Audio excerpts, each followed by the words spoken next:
ఈ క్లిష్ట సమయంలో, ఈ కష్ట సమయంలో బ్యాచిలర్స్ ఎలా బ్రతికేయాలి? మీకేం పోయిందండి, హాయిగా ఫ్యామిలీతో ఉన్నారు. లేవే బాబు, నేను ఇప్పుడు బ్యాచిలరే. సరే చెప్తాను చూడండి. మీరు ఇంతకాలం కూడా నిర్లక్ష్యం చేసిన రెండు వస్తువులు చెప్తాను. ఒకటి, ఇప్పటికీ చక్కగా దొరుకుతున్నాయి కోడిగుడ్లు.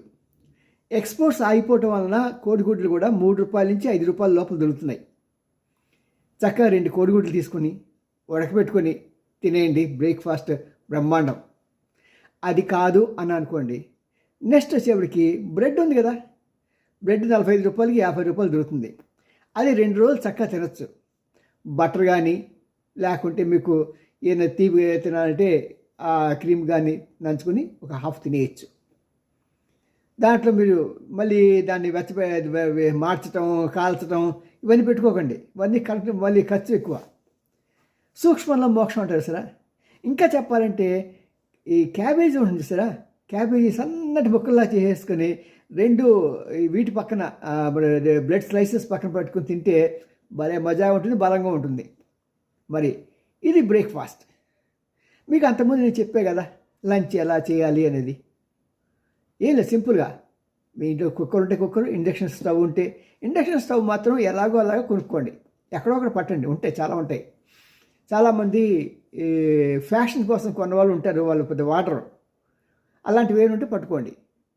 ఆ తర్వాత అది కానీ కాదనుకోండి, ఇప్పుడు మనకి కరెంటు వచ్చే కుక్కర్లు ఉన్నాయి, చెప్పే కదా మీకు లాస్ట్ టైం మా ఇంకో వీడియోలో. అలాంటి కుక్కర్ కొనుక్కోండి, చక్కగా ₹1000 పెడితే సరిపోతుంది. దాంతో మీరు చక్కగా అన్నం వండేసుకోవచ్చు. ఇంకా సాయంత్రం ఎలాగండి బాబు అని, సాయంత్రం టిఫిన్కి ఏదో తినాలి కదా, తినకపోతే ఎలాగ, మనకి నోరు ఆడిపోతే ఎలాగా అని.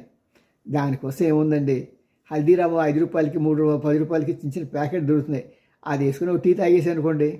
టీ ఎక్కడదండి, నేను కూడా చెప్పనా, ఇప్పుడు మనకి కాఫీ పౌడర్లు, టీ పౌడర్లు ₹2 మంచి మంచి ప్యాకెట్లు దొరుకుతున్నాయి. కొద్దిగా పాలు వెచ్చబెట్టుకొని, మరి కరెంట్ అంటే ఈ కుక్కర్ ఇది పెట్టుకోండి, అట్లా ఈ అన్నం తీసే కుక్కర్లోనే మనం పాలు కూడా వెచ్చబెట్టుకోవచ్చు, నీట్గా కడిగేసి. దాంట్లో టీ కూడా చేసుకోవచ్చు, నేను చేసుకుంటూ ఉంటాను. చేసుకోండి, చక్కగా అలా చేసుకుంటే టీ కూడా అయిపోతుంది. రాత్రి ఇక్కడ ఆరోగ్యం వస్తుంది మీకు, చక్కగా పని లేకుండా అయిపోతుంది. ఎక్కడైనా బొప్పాయి దొరుకుతుందో చూడండి, బొప్పాయి పని చక్కగా తినేయండి. అది దొరకలేదనుకోండి, ఈ సపోటా కానీ అరటిపళ్ళు కానీ, కొంతమంది డాక్టర్లు చెప్తారు రాత్రిపూట అరటిపళ్ళు తినకండి అని.